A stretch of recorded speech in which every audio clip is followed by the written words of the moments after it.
Couple's Anniversary Getaway Turns into Airbnb Horror, real-life story that shocked travelers. The arrival. Mia's scream tore through the quiet woods like a blade. Ryan stumbled into the living room, his flashlight flickering wildly across the walls. And that's when he saw it. The walls were covered with dozens of photographs of them. Not just from the weekend, but from before they even arrived. Photos of them at gas stations, walking their dog back in Philadelphia, even one of them asleep in their own bed. His blood ran cold. Someone had been watching them for weeks. Then, from the dark hallway, a soft voice echoed, the host's voice. "Kim, eerie, and too close. You're part of the family now," it whispered. The flashlight died and everything went black. It had all started 2 days earlier. Ryan and Mia were celebrating their 5th wedding anniversary and wanted somewhere quiet, somewhere away from the noise of the city. They found the perfect Airbnb listing, a cozy wooden cabin tucked between tall pine trees, a small lake nearby, and glowing 5-star reviews. The hosts, Karen and Dale, seemed kind in their messages, offering to leave a bottle of wine and a home-cooked dinner for their arrival. When the couple pulled into the long gravel driveway, the place looked like something out of a fairy tale. The smell of pine, the sound of birds, and the golden sunset made Mia smile. Karen greeted them with open arms, hugging Mia like an old friend. Dale, quiet and polite, carried their bags inside. The cabin was warm, filled with the scent of candles and baked bread. On the table sat a framed photo of another couple, smiling, holding hands, their faces strangely familiar, though Ryan couldn't place why. Dinner was pleasant but odd. Karen kept asking questions about their jobs, their families, even their apartment layout back home. When Mia joked that she didn't like being photographed, Karen's smile froze for a second before she quickly laughed it off. Later that night, as they settled into bed, Mia swore she saw a faint red light blinking from the corner of the ceiling, but when Ryan checked, it was gone. They brushed it off as a smoke detector light, kissed goodnight, and fell asleep to the sound of crickets. But sometime around 3 a.m., Mia woke up to footsteps above the ceiling, slow, careful, like someone trying not to be heard. She nudged Ryan awake, whispering, "Do you hear that?" He listened, but the sound had stopped. "Probably just the wind," he muttered, pulling her close. The next morning, things seemed normal again. Karen brought breakfast and insisted they take a hike to the hidden waterfall nearby. Ryan agreed, thinking it'd be fun. They followed a narrow trail deep into the woods, sunlight filtering through the trees. But halfway down the path, they found something strange, a small wooden sign nailed to a tree. On it, in messy handwriting, were the words, "Don't trust them." Mia laughed nervously, thinking it was a joke from a past guest, but Ryan took a photo of it anyway. When they returned to the cabin that afternoon, Karen was standing on the porch, smiling, but her eyes didn't match her smile. "Did you find the waterfall?" she asked. "We did," Ryan said, "and a creepy sign, too." Her smile twitched. "Oh, that's just local kids," she said softly. "They like to scare newcomers." That night, as rain began to pour outside and thunder rolled through the woods, Ryan went to plug in his phone charger and noticed a small hole drilled behind the nightstand with a faint glint of glass inside. A lens. His stomach dropped. Before he could tell Mia, the power went out. The cabin was plunged into darkness. And then, from somewhere inside, came the sound of a camera shutter clicking. The discovery. Ryan froze. The faint click-click echoed again, followed by the soft hum of footsteps moving across the wooden floorboards. "Mia," he whispered, grabbing her hand. "Someone's in here." The wind howled outside, shaking the windows, and the rain slammed against the cabin walls like a warning. Ryan flicked on his phone's flashlight, the beam slicing through the dark, but the living room was empty. Empty, except for the faint sound of laughter coming from the vent above them. It was Karen's voice. They ran to the front door, but the lock wouldn't budge. It was jammed. Ryan yanked it over and over while Mia tried calling 911, but there was no signal. "We need to get out of here," she cried. Ryan nodded and pulled her toward the kitchen, hoping for another exit. That's when they noticed the walls. Tiny holes lined up near the ceiling, each with a small red light blinking faintly. Cameras, dozens of them. A low, static sound came from the old radio on the counter, even though it wasn't plugged in. Then Karen's calm, sing-song voice floated through the static. "Don't leave yet. You haven't met the rest of the family." Mia dropped the phone in shock. Ryan grabbed a knife from the drawer, scanning the room. Every window had been nailed shut from the outside. Panic set in. They were trapped. Suddenly, the door to the basement creaked open on its own. Cold air drifted out, smelling of damp earth and metal. A dim light flickered below. "We're not going down there," Mia whispered. But before Ryan could respond, they heard footsteps, heavy, slow, coming from that very staircase. Ryan tightened his grip on the knife. Then a man's voice, deep and rough, called from the basement steps. "You shouldn't have come here." It was Dale. His shadow stretched long across the wall as he stepped up, holding something shiny in his hand, a small remote. He pressed a button. He and every TV screen in the cabin lit up at once. On them were live camera feeds, all showing Ryan and Mia, from every angle, every room, even the shower. Mia screamed and turned away, trembling. Ryan lunged forward, shouting, "What do you want from us?"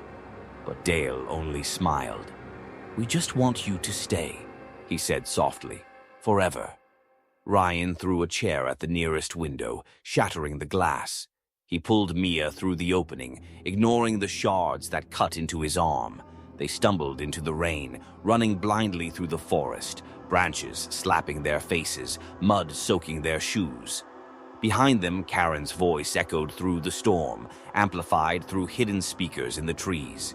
"Don't run away from family."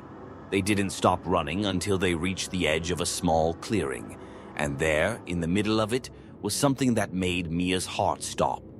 A row of gravestones, fresh ones, and on the nearest stone was a name carved deep into the wet rock. Ryan Miller. Mia gasped, covering her mouth. Ryan stepped closer, shaking his head. "This can't be real," he whispered. Then, behind them, a branch snapped, loud and deliberate. They turned. Two figures stood at the edge of the trees, holding lanterns. Karen and Dale, smiling in the dark. The escape. The lanterns swayed in the dark as Karen and Dale stepped closer, their smiles wide and unnatural. Rain poured harder now, soaking Ryan and Mia to the bone. Ryan raised the knife, his hand trembling. "Stay back," he shouted. Karen tilted her head, the lantern light flickering across her pale face. "You shouldn't be afraid," she said softly. "This is where everyone comes to rest." Dale chuckled behind her, his eyes glinting. "You were chosen," he added, "just like the others." Mia grabbed Ryan's arm, whispering, "Run!" They darted into the woods again, tripping over roots and rocks, their breaths heavy and ragged. The forest seemed endless, twisting and repeating itself. Every direction looked the same. Ryan glanced behind, the lanterns were gone, but he could still hear their voices echoing through the rain. "You'll come back," Karen's voice called sweetly. They all come back. After what felt like hours, they stumbled upon an old shed half hidden by vines. Its door hung crookedly and a rusted padlock dangled broken on one side. They rushed inside, shutting the door behind them. The air smelled of mold and gasoline. Ryan used his flashlight again, scanning the small space. There were old tools, dusty shelves, and in the corner a stack of wooden boxes covered by a tarp. Mia lifted it and screamed. Inside the boxes were dozens of cell phones, wallets, and purses, all belonging to other guests. Some still had ID cards in them. Ryan picked one up and froze. The photo showed a young couple smiling happily. Beneath it, the names, Emily and James Carter.